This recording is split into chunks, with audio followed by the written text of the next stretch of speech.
Boa noite, pessoal. Tudo bem? Espero que estejam todos bem, todos seguros em casa, nesse momento diferente que estamos vivendo hoje, num mundo completamente fora da nossa rotina, que nos tirou de uma zona de conforto e nos fez refletir bastante sobre o nosso papel profissional, papel familiar, papel de mãe, pai, né? Educador. Nesses momentos todos eles se misturaram, todos eles ficaram juntos e nós precisamos dar conta dessa situação. Então, agradeço muito a presença de vocês. Estaremos eu e Guilherme aqui, trocando ideia, batendo bola com vocês, esperando a participação. Eu sou a Ana, sou educadora, trabalho hoje com desenvolvimento de potencial humano. Vivi muito tempo no chão da escola, dentro de um período de gestão pedagógica. Foi quando eu tive o prazer imenso de conhecer o Guilherme há bastante tempo lá atrás, então ele já me ajudou bastante dentro desse universo escolar. Então, me solidarizo com vocês nesse momento, né? Porque também vivo o papel de mãe, de educadora, conheci a prática, a rotina, todas as dificuldades, e estamos aí juntos para dar esse apoio, dar esse acolhimento nesse momento aí de fragilidade emocional que estamos vivendo, novos desafios, né? Novas rotinas. Guilherme, seja Oi, bem-vindo querido. aí ao nosso encontro. Eu que agradeço, é um prazerzão atender o convite da SM e estou bastante disposto aqui para a gente poder pensar um pouco sobre esse período que, como você colocou, é um período difícil, mas por outro lado também é uma oportunidade gigante para a gente começar a repensar não apenas, né, a fase dos 80 e poucos ou quase 90 dias de isolamento, mas principalmente para compreendermos o quanto que a nossa fragilidade de hoje ela é decorrência de uma fragilidade que a gente vinha alimentando nos últimos anos, da fragilidade que a gente vinha alimentando na nossa própria vida, na nossa própria existência, e muito especialmente na vida dos nossos filhos ou na vida dos nossos alunos. Então, eu acho legal que a gente pare para pensar um pouquinho sobre como é que o mundo vinha vindo, como é que as coisas estavam acontecendo. Eu, nessas oportunidades que eu tenho, tinha, né, e espero que voltem logo, de poder viajar e encontrar pessoas em diferentes escolas, diferentes instituições, eu tinha ali uma série de temas, mas era nítido que no final do ano passado, início desse, alguns temas como automutilação, suicídio de jovens, isolamento de pessoas, hiperdependência de tecnologia, especialmente de smartphone, isso estava crescendo muito, né? E todos esses temas, na hora que a gente jogava num funil, num filtro, eles resultavam na sensação de solidão. E a gente começou a achar, entre aspas, normal alguém ficar sozinho olhando para o celular. A gente começou a achar normal o filho não querer ficar com a gente reunido na sala de jantar, ou simplesmente ali andando junto. A gente achou normal, tá todo mundo num carro e cada um ligado no mundo separado. A gente fala, é coisas do tempo de hoje. E alguns de nós, um pouco mais velhos, falando assim, é coisa dessa geração, né? Primeiro que não é nem dessa nem daquela geração, porque gente de todas as idades entrou nessa, deixando muitíssimo claro que eu não tenho nada contra a internet, celulares, tecnologia. Aliás, sou fã disso, uso muito. Se não fosse ela, a gente não estava aqui conversando a essa distância.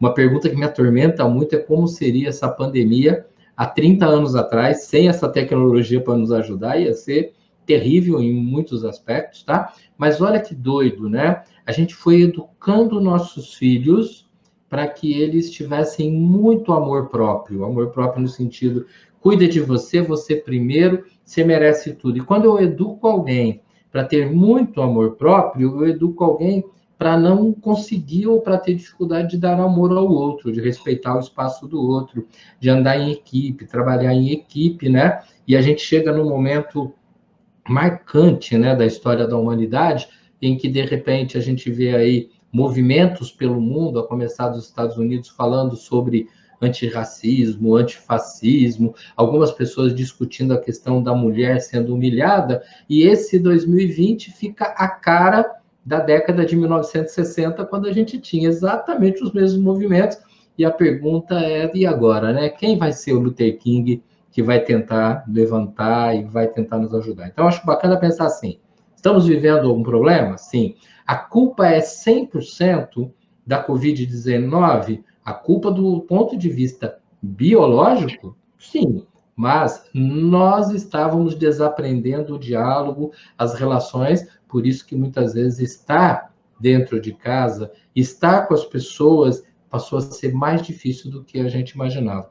E eu acho que é pensando um pouco nisso que vinha acontecendo, que a gente vai construir a história sobre como levar esses próximos dias ainda na situação de isolamento e algo muito especial, como conviver com esse mundo que a gente vai encontrar lá na frente. Eu sei que em muitas cidades do Brasil inteiro, acredito inclusive, ou infelizmente que na maioria, as pessoas estão levando a vida como se não tivesse acontecendo nada, mas vamos ser claros, muita coisa vai mudar e isso não é nem melhor nem pior. Muita coisa vai mudar, e aqueles que aproveitarem o isolamento para aprender e a se reconstruir para novas possibilidades, vai estar muito bem. Pense em você, pense nos seus filhos.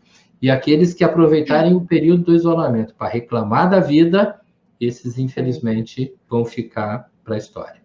Você percebeu uma mudança de comportamento na utilização dessa internet pelos alunos? Eu tenho conversado com, às vezes, alguns pais, e o relato vem assim, a rotina do dia, precisando compartilhar a internet, precisando compartilhar, às vezes, o mesmo equipamento, o mesmo computador, porque estão todos tendo aula online, né? Que é uma novidade agora, esse ensino remoto, desde a educação infantil, até, às vezes, uma família que tem 3 filhos, mas só tem 1 ou 2 computadores. Então, todo mundo dividindo esse tempo com isso. Mas no momento do jantar, no momento em que a família está unida, está junto, o celular ficou de lado, como se estivesse vivendo uma saturação, né? Como se eles tivessem ficado cansados de ter usado tanto tempo. E isso pode resgatar um pouco a convivência, as conversas, as lembranças, as brincadeiras. Sim, eu acho que isso está acontecendo, mas está acontecendo especialmente com as famílias que estão prestando atenção na importância do processo. Infelizmente, eu tenho visto alguns casos, e tenho visto em lugares muito diferentes do Brasil, pelo contato que a gente vai tendo, né, de famílias que, de alguma maneira, se habituaram tanto ao isolamento que mesmo os mais velhos, o pai, a mãe, eles acabam tendo saudade do isolamento, e eles não querem conviver, eles se acomodaram, né? E aí nós passamos a ter um problema grave. Eu sei que, de repente, alguém pode falar, olha, mas espera um pouquinho, essa aqui é uma live ligada a um sistema de educação, vocês deveriam estar pensando essas questões muito em cima da própria educação, não é isso? Mas olha que interessante, a educação, ela sempre existiu para que o homem aprendesse a enfrentar os problemas da vida, né? E enfrentar os problemas da vida é enfrentar os problemas da vida que existe, não da vida que eu queria. E o que tem acontecido, não pensando só no futuro, mas já no presente, é que o mercado, de forma geral, as instituições, as empresas, elas não querem mais simplesmente um aluno que estuda, tira nota e se dá bem, ou que passou na faculdade X, que tem uma... Não, que é gente que, além de estudar, ele quer se aprofundar, que além de gostar daquele conteúdo, daquela matéria, daquela área, ele navega por outras áreas, e muito especialmente pessoas que conversam com pessoas que pensam diferentes. Então, gente que troca ideias e gente que troca experiências com pessoas, e por causa dessas duas pontes, né, acaba tendo uma maior facilidade de resiliência, que numa linguagem arroz com feijão é cair, levantar, sacudir a poeira, dar um jeito nas coisas e vamos tocar a vida. O mundo já vinha nos solicitando e já dava indícios muito fortes, né, de mudanças que nos levam a isso, né, aprender a conviver, aprender a tocar e tudo mais. Só que a gente, em grande parte da sua vida, ainda vinha continuando nessa postura do isolamento, e às vezes olhava para o filho, mas meu filho está indo super bem na escola, está acompanhando, tirando nota boa, é que ele gosta de ficar sozinho, né? E a gente falava assim, mas tudo bem, porque ele tirando nota está tudo certo. Olha, eu vou até te falar que já houve um tempo em que se você tirasse nota, se você fosse o primeiro da classe, meio que você estava garantido para muita coisa na vida. Mas isso faz tempo, ó, faz muito tempo. É quando eu era criança e eu nem era esse cara que tirava todas essas notas. Então, essa era uma verdade? Era, porque o mundo queria o primeiro. E o mundo hoje quer aquele que sabe liderar e ser liderado, sabe trocar experiências, sabe ouvir e aprender com o outro, permite que as coisas venham. E isso, gente, a gente aprende inclusive na escola, mas a gente aprende muito dentro de casa. O problema é que às vezes nós, enquanto pais, nos esquecemos desse processo, né? Então você, Ana, quando fala assim, tá, percebe que eles estão deixando o celular tão saturados? Sim, mas olha que interessante. Eles estão saturados porque até outro dia o meu isolamento social, através de rede social, videogame, como é que fala aquele outro negocinho? YouTubers, papapá, através deles eu escolhia e eu decidia. E agora, como eu tenho que estudar em casa, como eu tenho que fazer outras atividades em casa, já não sou eu que decido. Então aí começa a cansar, né? Aham. E essa hora que começa a cansar, eu preciso de um alívio. Agora, se ele pede um alívio e de repente, de uma hora para outra, o pai não estica o assunto, o pai perdeu a chance. Se ele Perfeito. pede um alívio e gostaria de trocar umas ideias, mas a mãe está quieta, porque a mãe está cansada, porque a mãe fala, não quero falar desse assunto agora. Não, pais, nós temos que conversar com os nossos filhos na língua que eles entendem. E ó, se você tem um filho, uma língua. Se você tem 3 filhos, 3 línguas, né? Ainda bem que não estamos naquela época que as pessoas tinham 14 filhos. Imagina como seria a loucura hoje. Mas o que é bem bacana, sabe? Mas bem bacana, a oportunidade está aí. Olha, quando eu falo bem bacana, eu não estou dizendo que bom que nós estamos no isolamento. Eu só estou falando assim, já que não tem como não estar no isolamento, o que a gente aprende com isso, né? Então, deixar o celular do lado é muito legal quando eu paro para pensar que ele também é uma área de lazer, mas ele é especialmente uma área de produtividade. E produtividade é a forma que o ser humano tem de aprender a se reconhecer competente diante das dificuldades da vida. Isso eu acho que é bem bacana, isso é muito legal, né? Quando você falou aí da escola, né, que ir para a escola é aprender a conviver também, né, está dentro desse universo. Sim. E hoje nós temos uma nova base comum curricular aí, que Uhum. nos provoca a olhar para trazendo competências socioemocionais, trazendo necessidades humanas, né, deixando até que página do livro eu fui, que conteúdo eu tenho que terminar, mas trabalhando Sim. muito mais o ser humano, o aluno egresso, com um olhar de futuro e não só Uhum. ali no presente.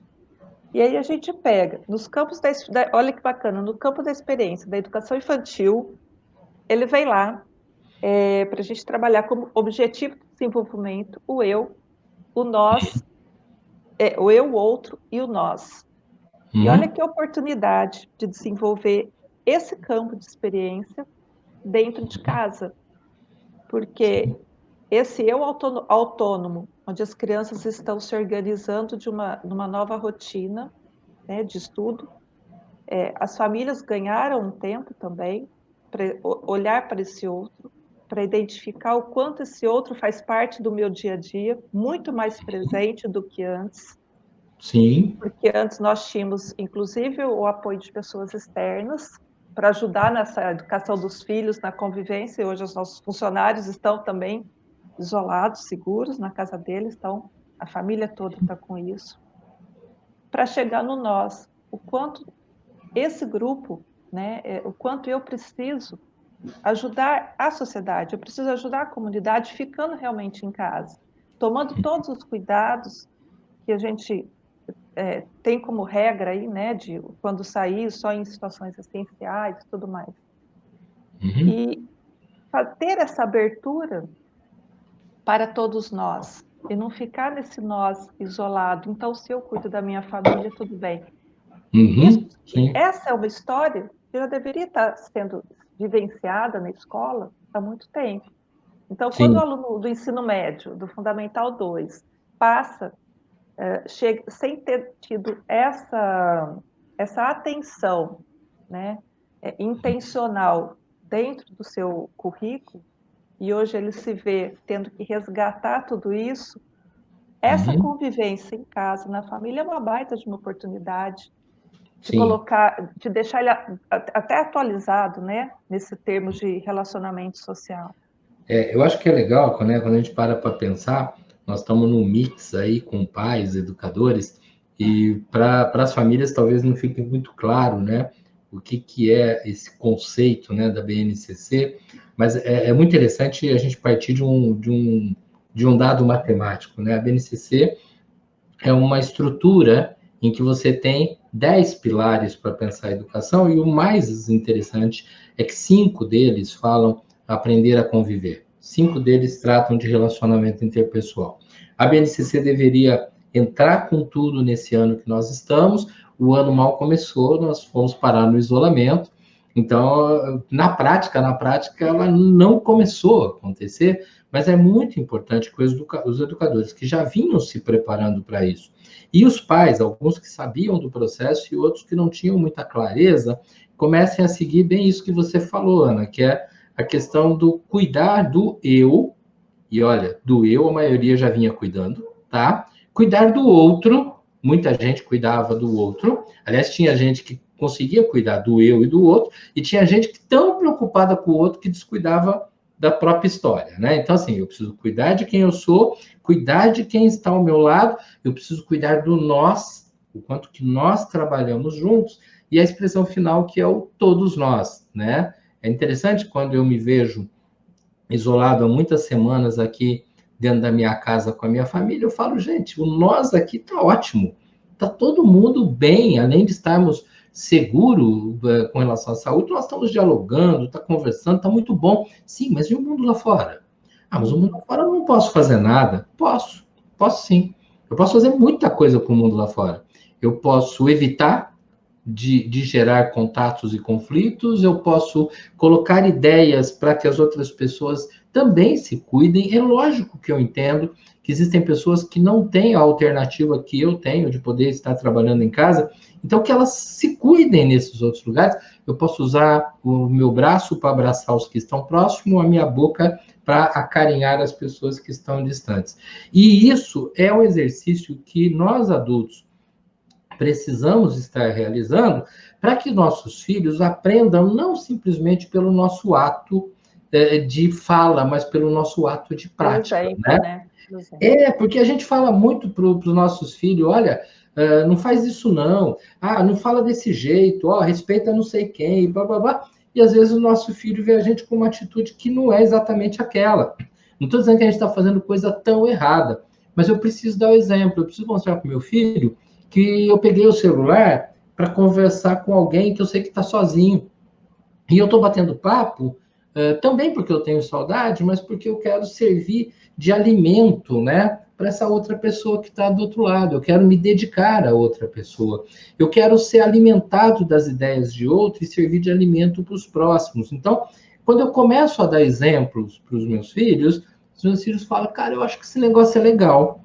Eu acho que esse negócio aí é bacana.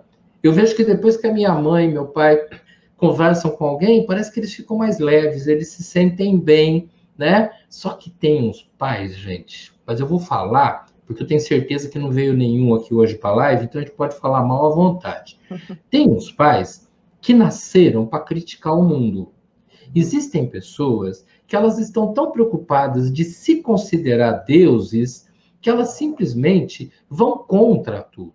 E diante de todo esse processo que a gente está vivendo, com uma série de problemas ocorrendo, eles acabam pegando o problema que chega em casa via internet, via televisão, notícias de todos os tipos, muitas verdadeiras e muitas falsas, e no lugar deles reduzirem essas notícias, não é esconder notícias, mas reduzir, simplificar o relacionamento em casa, eles põem fogo, né? Eles criam críticas, eles culpam, eles gritam, eles xingam, eles ofendem. E esses filhos, a partir daí, eles começam a simplesmente pegar esse modelo ou rejeitá-lo completamente, e a partir dessa rejeição completa, ou de abraçar esse modelo explosivo, eles tendem a ir contra o mundo. E aí, olha que doido. Quando o ser humano começa a explodir contra o mundo, ou implodir, quer dizer, vir contra ele mesmo, ele não se relaciona, e nas duas hipóteses, ele está desequilibrado, ele está doente. Guilherme, olha o que a Valéria Lana aqui está comentando. Quando É, pensei que já tinha vivido de tudo um pouco, vem a vida e muda as regras. Não somos sim, donos do saber, apenas aprendizes. Está com complementando certeza. bem esse teu olhar aí, né? Essa tua fala. Isso. Ô, Valéria, tem uma frase que a minha filha mais velha, que hoje já tem 26 anos, quando ela tinha uns 8 anos de idade, ela falou uma frase que ela viu em algum lugar, né? E acho que ela nem entendeu exatamente a frase, mas eu achei genial, que ela falava assim, por que será que quando eu começo a entender as respostas, o mundo muda as perguntas? Por que será que a hora que eu estou achando que eu sei, eu já não sei mais? E a minha filha falou isso há mais ou menos 18 anos atrás, quando a gente achava que não estava em isolamento, né? Então, é muito interessante. Realmente é isso. Eu não sei o que está acontecendo no mundo, não estou preparado. Eu já assisti muito filme de ficção, pessoalmente eu gosto muito de assistir filme de ficção. Eu já vi extraterrestre invadindo a Terra, eu já vi aquelas torres gêmeas ser demolidas 800 mil vezes, eu já vi bombardeio interplanetário, eu já vi tudo que vocês podem pensar. Eu nunca vi um vírus fazer as pessoas ficarem em casa se sentindo impotentes. Sabe por quê? Se o inimigo fosse visível, eu olhasse da minha janela e visse, opa, ele está com uma arma escondida atrás daquela árvore, por pior que fosse, eu sei onde ele está atrás daquela árvore. Mas quando eu paro para pensar, não, absolutamente qualquer lugar, né? Absolutamente qualquer canto. E pior, muitas pessoas não sentem nada, então elas passam a ser, sem querer, armas desse ataque que alguém pode sofrer, se não eu, alguém que eu amo, cara, aí nós passamos a ter uma dificuldade muito grande. Então, é legal eu parar para pensar no aspecto da dor, do sofrimento e nas competências que o ser humano tem justamente para desenvolver diante das necessidades, diante da dificuldade. O ser humano é um ser absurdamente competente, só que ele precisa se acalmar, organizar suas ideias para enfrentar a situação que está na frente dele. Essa E a fala gente aí eu pode estou me falar. recordando aqui de alguns professores que se queixaram, né, no começo, que têm dificuldade, que não conseguem, que é um sofrimento, que como que eu Uhum, vou montar essa aula, como que isso vai acontecer? E na uhum. verdade hoje estão vivendo uma grande superação, Não, né? aliás, eu que gostaria de deixar aqui assim um super parabéns aos professores de maneira geral, porque eu, como psicólogo, né, além do trabalho que a gente faz ligado à educação, à empresa, eu tenho meu consultório, que hoje está exatamente nesse mesmo lugar que vocês estão vendo, atendendo pessoas pela internet, e eu atendo alguns professores. Eu lembro professores assim, desesperados, falando: eu não sou capaz, eu não consigo, eu nunca gostei de mexer com tecnologia. Na minha idade, eu não sou capaz. E, aliás, eu vi professores novos também sentindo dificuldade. E, gente, fantástico. Foram 2 ou 3 semanas e, de repente, você vê os professores falando, cara, eu consegui atingir tal meta. Aliás, de uma professora, eu ouvi uma frase muito legal. Ela falou, eu achava muito nada a ver, né? Quando o professor chegava com o notebook na escola, eu falava, nossa, quer aparecer, não sei o quê. E ela falou que hoje ela não consegue imaginar que ela vá para a escola sem levar o notebook junto, porque tem um monte de coisa lá dentro que ela pode usar a qualquer momento. Então, assim, É. essa questão da superação. E olha, pais, os nossos filhos, eles não estão parados, tá? Eu vou pegar uma cidade aleatoriamente, agora há pouco olhando aí, eu vi que tinha alguém de Limeira, né? Que entrou, e eu nasci em Mujimirim, pertinho aí de Limeira, né? Então, vamos imaginar que eu estou em Limeira, e é estado de São Paulo, e aí eu falo, mas está difícil dar aula para essas crianças, essa escola. Aqui em Limeira, gente, não é Limeira, não é São Paulo, não é Brasil, não é Minas Gerais, é o planeta repensando as relações, o planeta repensando a educação. Não é uma questão de falar, pô, mas 2020, meu filho, minha filha vai perder tudo que tinha projetado. Não, gente, ninguém está perdendo. Simplesmente o processo está sendo reestruturado e organizado. Não é a escola A, B ou C que vai ter que achar o método mágico. Não é o professor Y que vai conseguir um grande projeto que vai resolver tudo, mas o planeta repensando conteúdos, formas de desenvolvimento desse processo de ensino-aprendizagem. No caso do Brasil, a própria BNCC, que em outros países tem alguns nomes diferentes, ela vem e vai nos abrir essa porta. O mercado de trabalho já vinha sinalizando tendências de mudança e agora elas se tornaram mais claras ainda, apesar de não definitivas. Então, nós temos um mundo em grande mutação. E se há uma coisa que na história da humanidade sempre andou com as mudanças e auxiliou para que essas mudanças não fossem traumáticas, foi a própria educação. Porque a preocupação da educação não é trabalhar com aquilo que é antigo, com a informação que é antiga. A função da educação é nos viabilizar a descoberta de ferramentas para aquela que é a novidade. Vocês lembram quando você levava um carro numa oficina mecânica? Eu estou falando com quem é um pouco mais velho, né? E você tinha aqueles carros bacana da época, né? Opala, Del Rey, Chevette, Fusca, né? Você chegava, né? Com aquele carro zero ou praticamente zero, e o mecânico, ele tinha lá um monte de chaves de fenda, alicates, martelinhos, papapá, e resolvia tudo. Aliás, para quem tinha Fusca, até um pedaço de arame resolvia um monte de problema, né? Hoje, quando você vai numa oficina mecânica, os carros mudaram e o mecânico até faz algumas coisas com essas ferramentas, porque as ferramentas não são desprezadas, mas ele precisa de um equipamento para trabalhar a injeção eletrônica. Ele precisa de um equipamento para ler, entre aspas, o cérebro e o coração daquele carro e poder regularizar o funcionamento daquele carro. Percebe? A aprendizagem, ela vai me permitindo resolver os novos problemas. Nós estamos diante de um grande problema. Você vai falar Covid-19. Não, esse nós já estamos dentro. Nós estamos diante do que vem pós-Covid-19. Esse passa a ser o nosso grande problema. Não é que a história acabou, mas é que a gente já tem que estar Olha, pensando tem muita sobre gente esse aqui aspecto. falando, Oi. participando, dizendo da importância de nos reinventarmos. Uhum. Esse novo normal, a partir disso, desse novo olhar, né? Uhum. Que a Sim. escola, a educação não vai ser a mesma. Primeiro que os alunos, toda aquela autonomia que nós sempre falamos, que é importante Uhum. desenvolver, eles estão tendo oportunidade, Sim. porque estão mudando, né? Na Sim. própria Sim. rotina doméstica, eles estão tendo oportunidade de participar muito mais. E os Sim. professores também não vão ser os mesmos, porque desenvolveram novas habilidades. Sem a Então, menor sombra de dúvida. E os pais não vão ser o e os mesmo. pais, exatamente. Sabe que uma situação que eu conversando aí, numa reunião há pouco tempo, uma Uhum. professora que era mãe, então ela vivia os 2 papéis ao mesmo tempo, com 2 filhos pequenos, precisava gravar as aulas e as crianças não conseguiam dar o espaço, porque Uhum. era uma casa, um apartamento que todos compartilhavam o mesmo ambiente. E aí Sim. eles criaram junto com os filhos, então como que nós vamos fazer? Então, contou uma história da Mulher Maravilha.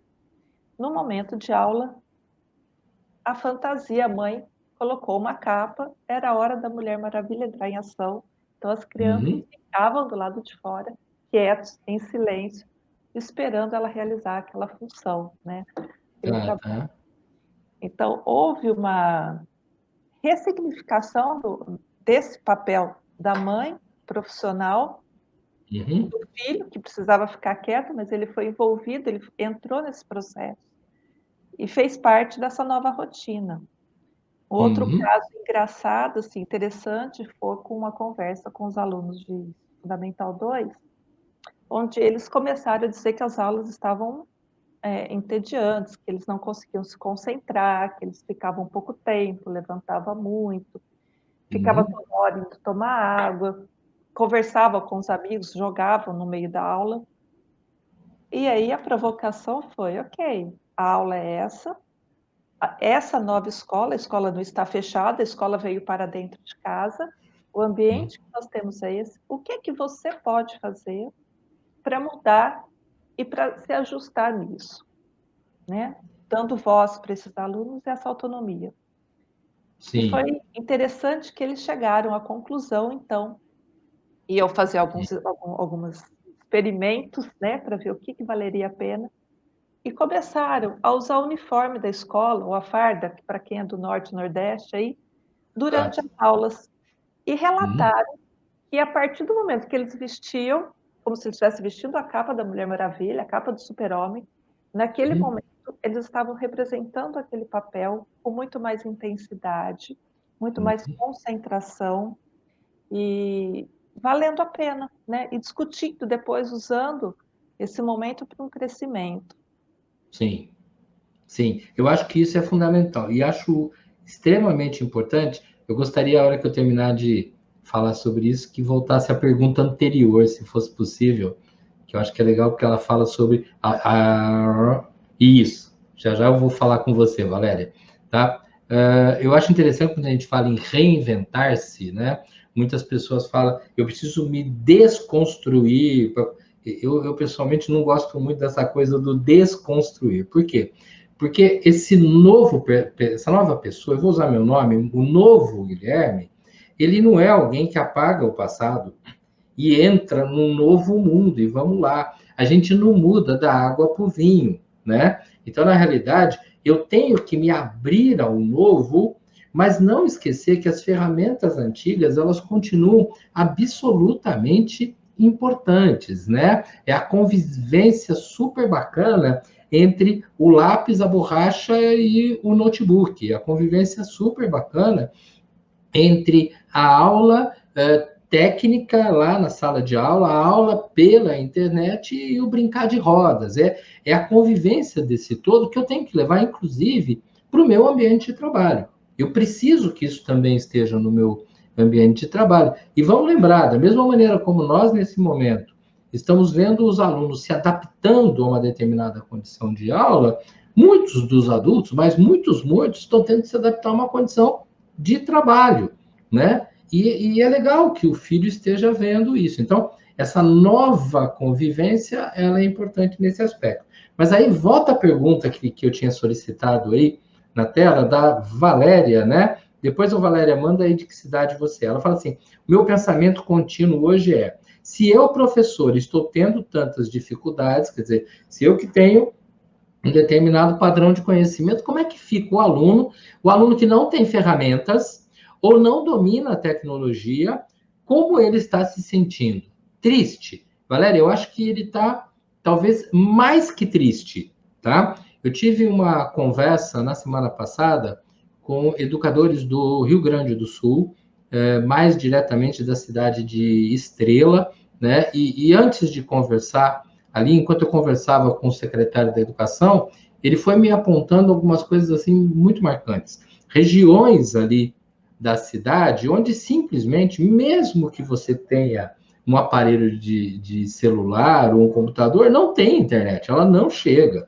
Regiões em que há uma dificuldade até de energia elétrica chegar naquele local. E eu não estou falando regiões extremamente longe da cidade, não. Regiões próximas, regiões em que os professores estão tendo que ir para levar algum material para essas crianças, com todas as dificuldades, orientando a família e podendo mostrar para essas crianças que a gente gosta deles, sente falta deles, que existe um bichinho no ar, que a gente tem que tomar cuidado com esse bichinho, mas que a gente vai voltar daqui uns dias para olhar o que eles estão aprendendo, dar uma força para essas mães para dialogar. Não é apenas o Brasil que não tem hoje uma condição perfeita, né? Para a gente ter uma aula online e todo mundo assistir perfeitamente. Não, não é. Eu vejo aqui no caso do estado de São Paulo, a informação de que as aulas do governo do estado estão indo pelo celular, mas também pela TV Cultura. Só que a TV Cultura não pega em todas as cidades, ela não pega em todos os lugares. Então a gente continua com o mesmo lugar. E olha que televisão é um objeto antigo, um objeto que todo mundo, inclusive pessoas poder aquisitivo muito baixo, costumam ter, né?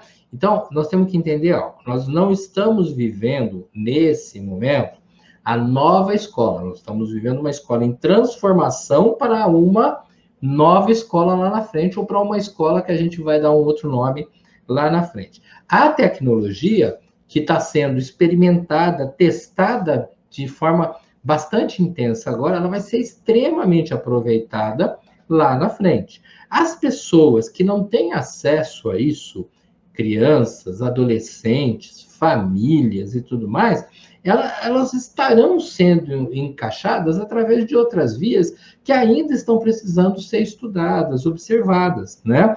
Não tenho dúvida que a gente tem um volume gigantesco de famílias desprotegidas com relação à educação, mas também desprotegidas com relação à alimentação, desprotegidas com relação à própria higiene, que é fundamental nesse momento. A gente precisa de detergente, sabonete, sabão, coisas desse tipo, para poder evitar o vírus ser mais espalhado ainda. Então, são problemas muito sérios. E eu acho muito legal você falar, as crianças devem estar se sentindo tristes. Estão. E aí vem uma questão interessante. Tristeza não é depressão. Depressão é uma sensação de falta de capacidade. Depressão é uma sensação de inutilidade. Tristeza é quando eu tenho uma notícia ruim. Morreu alguém que eu amo, não posso ver meus amigos, tirei uma nota baixa, perdi meu emprego. Isso é essencialmente tristeza. Crianças estão tristes, famílias estão tristes. Avós, hoje eu conversei com uma pessoa e ela falando da mãe dela, que está muito triste porque ninguém pode ir lá visitá-la, e quando vai ninguém pode abraçar, ela está sozinha. Então, a tristeza está aí, mas vamos lembrar, a tristeza sempre existiu na história da humanidade, né? E a gente trabalha a tristeza tentando gerar, se não uma felicidade fantástica, mas pelo menos fagulhas de uma felicidade.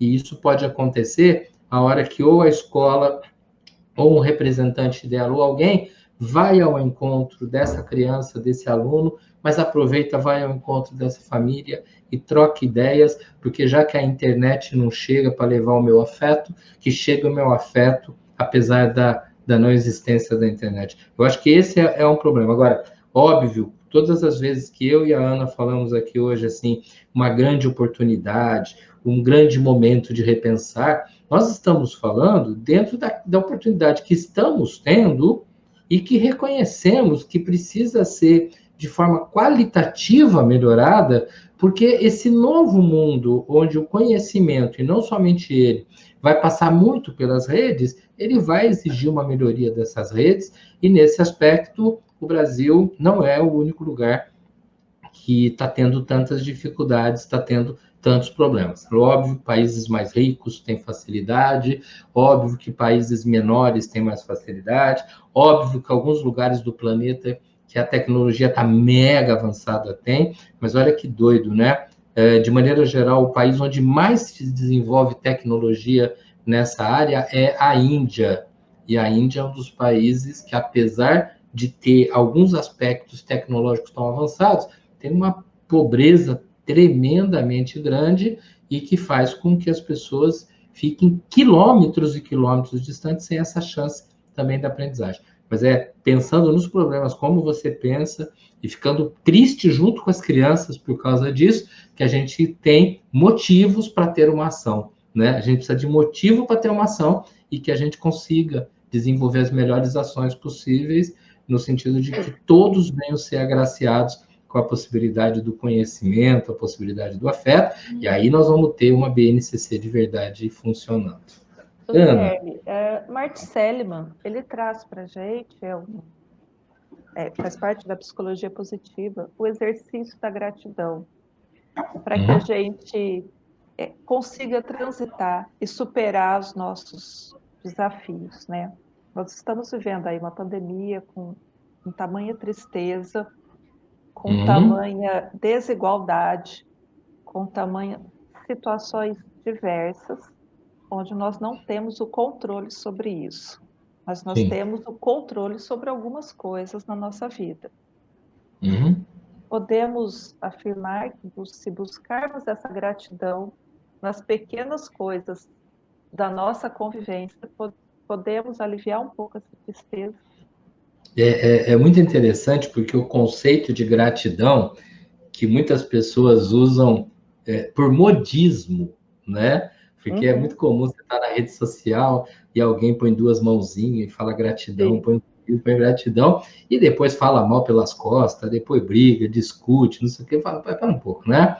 O que é gratidão, né? Cara, gratidão, ela vem da palavra grátis, lá atrás, né?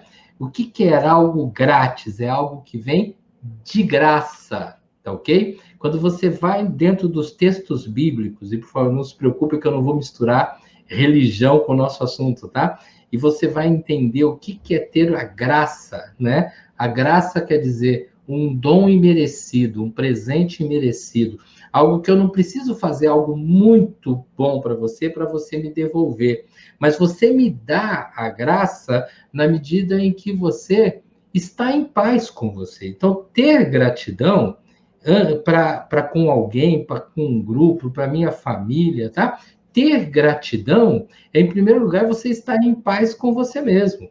Você tem que estar em paz com você para você, usar uma expressão errada, tá? De grátis, né? Entre aspas, você entregar esse bem-estar teu para outra pessoa. Então, quando você faz algo para mim, eu falo, nossa, gratidão.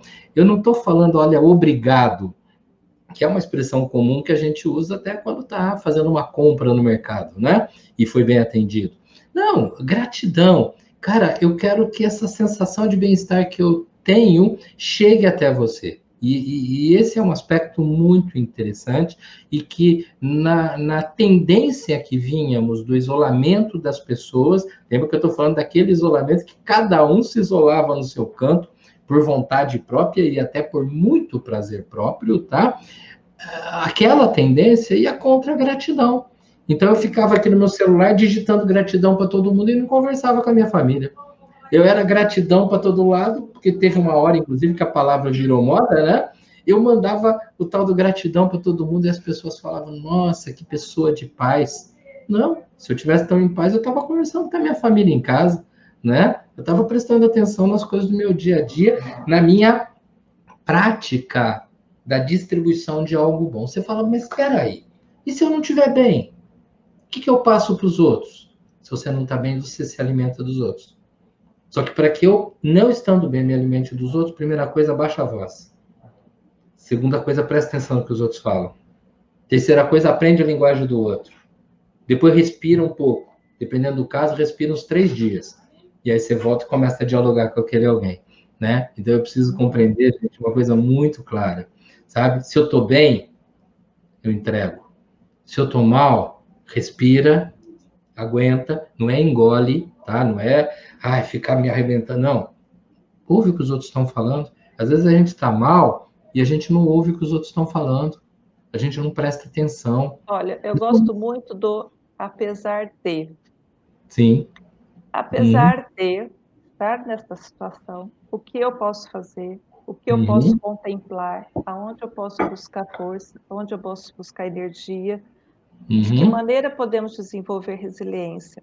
E a resposta está sempre na gente, nunca está no outro.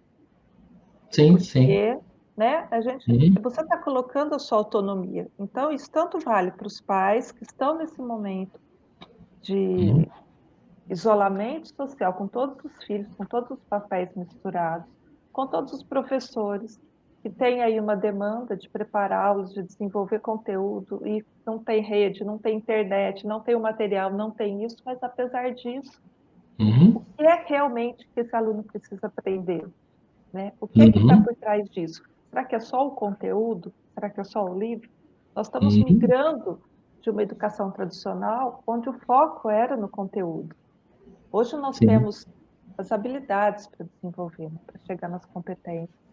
Uhum. Então, apesar de não ter a internet, não ter o material, que novas habilidades esse aluno consegue desenvolver? De que maneira que eu posso ajudá-lo Uhum. a criar recursos para Sim. passar por este período, até em termos de igualdade? Sim. Se a gente falar em habilidades, em qualquer situação, em qualquer região, em qualquer espaço, é possível desenvolver novas habilidades. Sem dúvida nenhuma. Então, trazendo para este campo, a gente elimina um pouco essa desigualdade, né? Sim.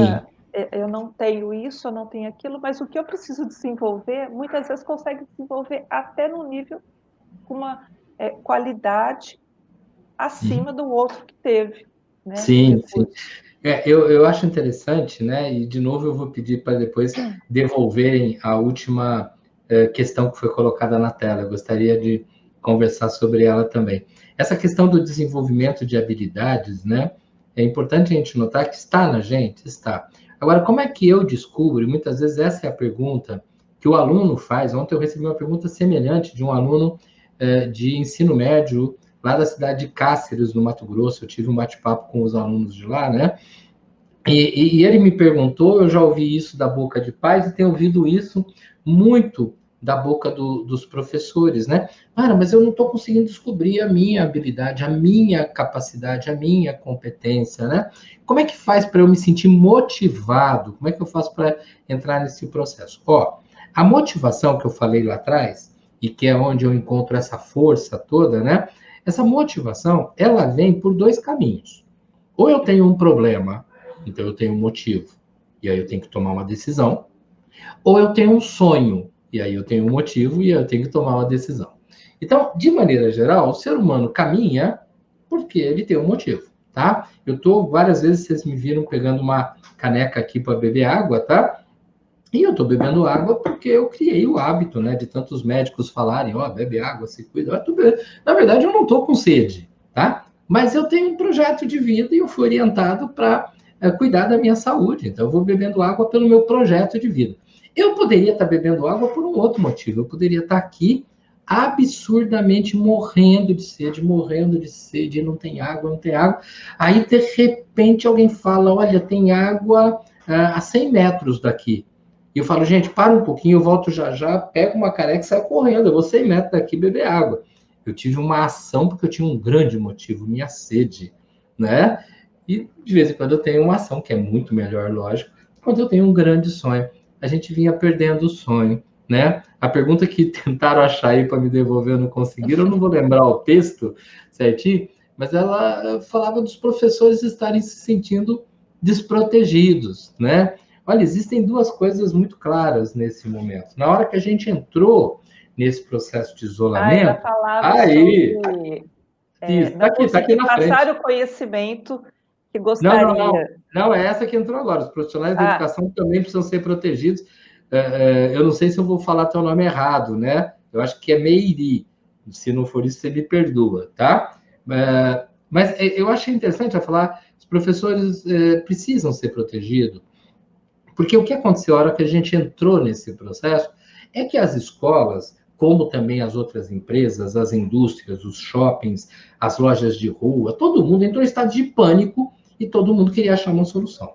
E aí foi um tal de secretários de educação, no caso das escolas municipais, secretários estaduais, diretores de escola, proprietários de escolas particulares, todo mundo falou, nós temos que dar um jeito, o que nós vamos fazer, é perigoso isso, é perigoso aquilo. E nessa hora a pressão vem, e a pressão foi chegando nos diretores para os coordenadores, dos coordenadores para os professores, o que é uma tendência natural na monstruosa maioria das instituições, não apenas de ensino. Não apenas de ensino. Também está acontecendo, e por motivos óbvios, dentro dos hospitais, como está acontecendo dentro das empresas que estão aí tendo dificuldade de repassar seus produtos, né? Então, a pressão vem chegando, e aí eu aqui, na função de professor, de repente eu falo, cara, mas espera aí, ninguém me avisou disso antes, né? Eu nunca fui preparado para isso. E a pressão era doida. Então eu já ouvi de professores coisas assim, mas meu coordenador, ele manda o WhatsApp às 3 horas da madrugada. Ele acorda lá pensando no negócio, ele manda bala. E se a gente às 6 horas da manhã, a aula vai começar às 7 e pouco, mas às 6 da manhã a gente não respondeu, ele já dá uma dura, tipo, você não olhou? Você não sei o quê? Gente, o coordenador, o diretor, a pessoa que está jogando a bomba em mim, ela está desequilibrada nesse momento, às vezes por motivos óbvios. Tem uns coordenadores que são desequilibrados normalmente, tá? Mas também não vieram aqui, a gente pode tocar no assunto, tá? E aí o problema é se eu, no caso o professor, mas eu poderia ser o psicólogo, como sou, tá? Recebo isso e eu amorteço. Por quê? Porque quando eu paro para pensar que aquele que de repente me jogou algo está me incomodando, na maioria das vezes ele não tem noção do que ele está me incomodando, ele está tentando solucionar algo que ele também não estava preparado. Então vamos lá. Pais nunca se prepararam para isso, nem vou falar de aluno agora. Professores não se prepararam, coordenadores, diretores, o departamento de tecnologia da informação da escola não se preparou para isso. Quer dizer, ninguém estava preparado para chegar um dia que a gente ia falar assim, opa, estamos no isolamento, cada um para o seu lado, e agora vamos mandar aula pela internet. Ninguém se preparou. As escolas mais sofisticadas, com alta tecnologia à disposição, elas colocaram em prática a tecnologia, mas elas nunca tinham parado para preparar os professores. Sabe quem estava preparado? E aí não sentiu nada? Os cursos online que existem na área de pós-graduação, de especial, porque eles só trabalham online. O cliente dele já é um cliente que, quando começou o curso, ele já começou online. Então, esse professor que naturalmente dá aula online, esse professor que naturalmente prepara aulas e coloca no YouTube e espalha para tudo, esse aí estava preparado, mas vamos compreender, ele é a exceção, né? Uma exceção que eu não preciso nem copiar, não é isso, porque eu tenho que descobrir o meu jeito. Do mesmo jeito como numa escola nós temos estilos de aula, estilos de professores, existem os estilos de aula aqui. Então, sem dúvida, os professores estão desamparados? Sim, mas por favor, não se esqueça, professores estão desamparados, os lixeiros estão desamparados, os garçons estão desamparados, os diretores de empresa, né, estão desamparados, sabe? Porque é uma questão tão séria, tão grave, que ela chega a ser democrática. Então, ela simplesmente atinge ricos, pobres, gente do norte, do nordeste, do sul, do centro-oeste, ela atinge. E aí vem a grande questão: vamos aprender com isso ou vamos reclamar disso, né? Nessa hora, gente, é muito legal pegar uma ferramenta que eu, pessoalmente, costumo dizer que é do demônio, tá? Mas que a gente pode usar, que é o grupo de WhatsApp, né? Grupo de WhatsApp gera problema de família, grupo de WhatsApp gera problema em condomínio, grupo de WhatsApp de mãe gera um problema monstruoso nas escolas. Grupo de WhatsApp é uma central de calúnia aberta, tá no céu aí, e quem quiser fala o que quiser e ofende e acha que não ofendeu, tá bom? Você fala, nós vamos usar isso? Não, eu quero que você vá lá no grupo do WhatsApp, procura aquela outra professora, ou você que é pai ou mãe, procura aquela outra mãe que você acha que está se sentindo meio sozinho, chama ela no particular, vamos bater um papo, vamos trocar ideia com as pessoas, vamos, como a Ana Lúcia colocou lá atrás, né? Vamos nos entregar para as outras pessoas. Se a gente não estiver muito bem, vamos receber a outra pessoa. Nos últimos tempos, a gente andou com medo de gente, né? A gente conversava muito sobre nada a ver. A gente conversava sobre abobrinha, a gente conversava sobre assunto que não interessava. Você reparou que nos últimos tempos a gente não falava da gente para os outros? A gente não virava para um amigo e falava, estou com um problema assim, assim, o que você acha? A gente começou a ter medo dos outros se meterem na nossa vida, a gente não queria se envolver com a vida dos outros para não ficar chato, nós começamos a deixar de sermos humanos, porque os humanos, eles vivem no coletivo. Os humanos, eles dependem dos outros. Aliás, os humanos têm um monte de características, mas tem duas aí que eu quero que você não esqueça. O ser humano, ele é coletivo e ele é transformador do mundo. Quando ele não anda com os outros e ele não cutuca o mundo, ele deixa de ser humano. Aí ele se sente inútil, e lembra, uns 10 minutos atrás, inútil, a palavra-chave que me leva para o quadro depressivo. Ser útil é fundamental e o nosso filho tem que aprender isso também. Fala, Ana. Olha só, estou tendo problema. Não. Volta aí. Não, voltou, subiu lá. Hum. Na minha escola, quase todos os professores fizeram graduação em EAD e por isso estão se adaptando melhor, uns ajudando os outros. Olha que bacana, a ajuda, Sim. a Isso. partilha, né? Sim, O que eu tenho, eu sempre coloco à disposição do outro, né? O melhor de mim, eu sirvo.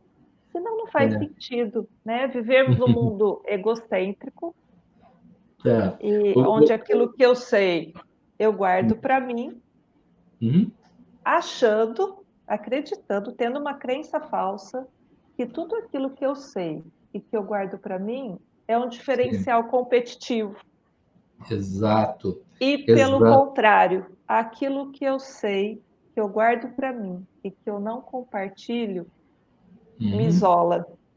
Sim. Né? Porque eu passo a ser uma pessoa egoísta e que não consigo viver no todos nós.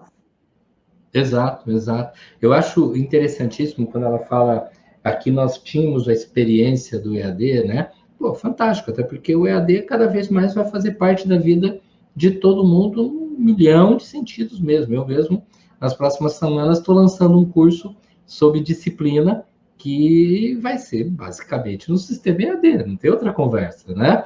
Mas o que é muito legal é parar para pensar o seguinte: se nós precisamos do trabalho em equipe, que foi citado agora há pouquinho, imagina as crianças e os adolescentes, o quanto que eles precisam aprender a trabalhar em equipe, já que o planeta respira essa relação de equipe. Isso, essa questão do estar se adaptando, um ajudando o outro, é absolutamente fantástico. Olha, eu vou contar um negocinho, um segredinho pessoal, né? Quando eu comecei a dar palestras com PowerPoint, né? Você vê que isso é antigo pra caramba, né? Eu comecei a fazer uns PowerPoints, tentava fazer eles bonitinho, ia dar palestra, e às vezes vinha gente e falava assim: olha, você não me dá o PowerPoint da tua palestra? E eu ficava meio assim, né? E eu me lembro de algumas pessoas que falavam: olha, nunca dê, né, o teu PowerPoint para os outros, porque isso é teu, é obra tua, é criação tua, né? Até eu chegar numa hora que eu comecei a pensar, eu falei: quem disse que é criação minha, né? Em primeiro lugar, porque meu PowerPoint, se é que ele ficou bonito alguma coisa, porque eu copiei de algum lugar. Eu tirei da cabeça de alguém e acabei replicando em outro lugar. Eu cheguei já a usar o PowerPoint da Ana Lúcia, que está aqui, né? Sem ela me autorizar, eu falei, mas é muito legal isso aqui, fui usar numa palestra minha, tá? Eu roubei? Não. Gente, eu me alimentei das ideias dos outros. Então, hoje, quando eu termino uma palestra presencial, né? E as pessoas falam, pô, esse teu PowerPoint, eu falo, pega aqui, enfia o pendrive aí, leva tudo para você. Você fala, mas Guilherme, você vai perder o que é teu? Volta na ideia do trabalho em grupo que eu estava falando. Não, meu amor, aquilo já é meu. Eu vou permitir que outros me tragam novas ideias. O tempo que eu gasto tentando aprisionar a minha cultura, o meu conhecimento, aquilo que eu desenvolvi como sendo isso é meu e pronto, me torna tão pequeno que eu acabo, vai chegar uma hora que eu vou ser inútil. Não, a próxima fala ela tem que ter outras imagens, outros vídeos, outras propostas. A palestra mais genial que eu dei na minha vida talvez não sirva para mais nada agora, né? Porque é o outro momento. Então, vamos trocando ideias. Essa coisa de alimentar as ideias. Eu gosto muito de falar sobre índio canibal. A gente tem sempre aquela ideia de que índio canibal mata gente, faz churrasquinho e come, índio canibal se alimenta de gente. Ó, presta atenção. Existe uma doença, uma patologia chamada canibalismo, e é real. Quem assistiu o filme Canibal já viu isso, tá? Com um pouquinho de exagero, mas viu. Pessoas que matam outras, chegam a congelar pedaços de carne, tá? Isso é uma doença extremamente grave. O índio canibal, ele não é um doente. O índio canibal, vamos usar a palavra correta, ele é antropófago. Ele se alimenta de pedaços de pessoas, sim, pequeninos pedaços. Pega um pedacinho de alguém que morreu, mas ele se alimenta como? Ele se alimenta das pessoas que para ele são muito valiosas. Morreu alguém muito inteligente, morreu alguém que eu respeito muito, morreu alguém muito corajoso, morreu alguém que eu admiro. Eu vou pegar um pedacinho porque eu quero que o melhor dessa pessoa se faça dentro de mim. O ato antropofágico é eu quero o melhor dos que estão à minha volta. Como é que eu me alimento de alguém? Nós aqui, né? Não indígenas. Eu preciso arrancar pedacinho? Não. Eu ouço as suas ideias e me alimento. Para que eu ouço as suas ideias e me alimento? Para que eu melhore na minha vida. Eu quero ser o Guilherme com o melhor da Ana, com o melhor da Paula, com o melhor do José. Eu quero ser o melhor de todos que passaram na minha vida. E isso serve para quê? Para que mais tarde eu sirva de alimento para as outras pessoas. E é nessa troca que a gente cresce. Oswald de Andrade, na Semana de Arte Moderna, quando foi questionado se a grande arte do planeta era a arte brasileira, a arte tupiniquim ou a arte da Europa, ele falou, cara, a grande arte é a nossa e tudo que a gente puder aprender com os outros, porque nós não seremos nada se nós não nos alimentarmos das ideias dos outros. Pais, contem histórias da vida para os seus filhos. Pais, contem as histórias boas e as ruins da vida. Tem aquele pai super-herói que fala que tudo que ele quis na vida deu certo. Tem aquele pai mentiroso que fala nunca colei na vida. Sabe essas coisas meio doidas, né? E tem o pai trauma, né? Aquele que fala, na tua idade eu sofria muito. Na tua idade eu tinha que acordar de madrugada, tirar leite da vaca. Na tua idade... Cara, nem sofrer e nem ser herói. Eu conto histórias, e conforme eu conto histórias, eu alimento meu filho, desde que eu seja alguém que mostra um grau mínimo de felicidade, porque quando eu sou um ranzinza, ninguém quer se alimentar de mim, não. E isso passa a ser fundamental. Trabalho em equipe só existe porque existe a convivência em equipe. Trabalho em equipe não é uma regra, uma norma que eu tenho que obedecer.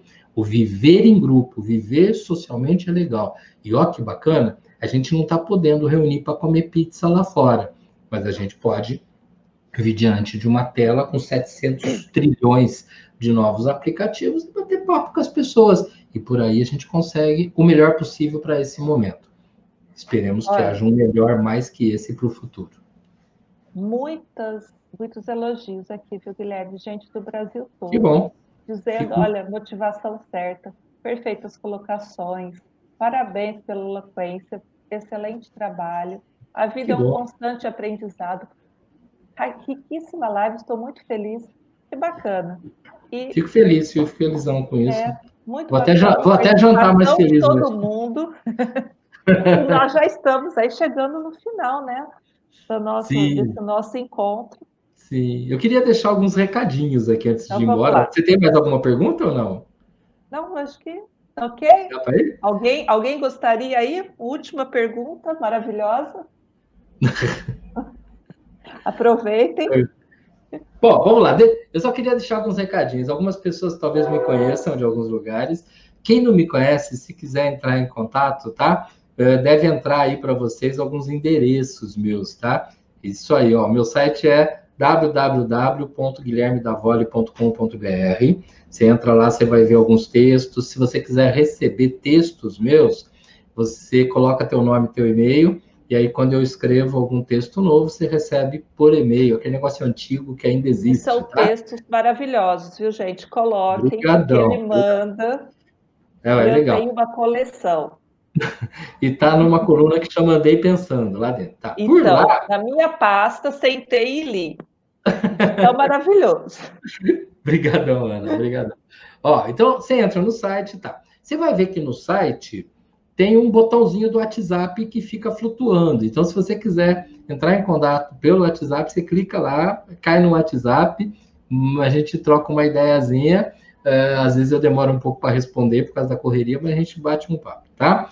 De lá, a gente pode ir para o Facebook. Aí tem o facebook.com/ aquela barrinha deitada, Projeto Temas, que é um projeto que eu tenho junto com o Guga Restino, de vídeos para orientação de professores de orientação de pais. A plataforma ainda vai ser lançada, tá? Mas lá você vai encontrar uns 14, 15 vídeos e acho que 10 lives, e você pode estar acompanhando. Curte lá o Projeto Temas, porque aí, quando sair algum vídeo novo, deve sair um agora sobre essa adequação, né? Sobre o que é o novo normal, deve sair nos próximos dias.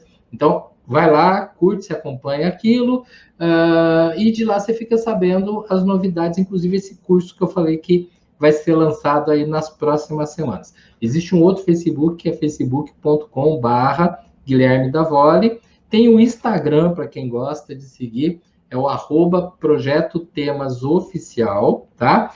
E se você puder me dar uma mãozinha, lá no YouTube, o objetivo é atingir 1000 pessoas. Nós estamos em 800 e não sei quantas. É só procurar Guilherme Davoli.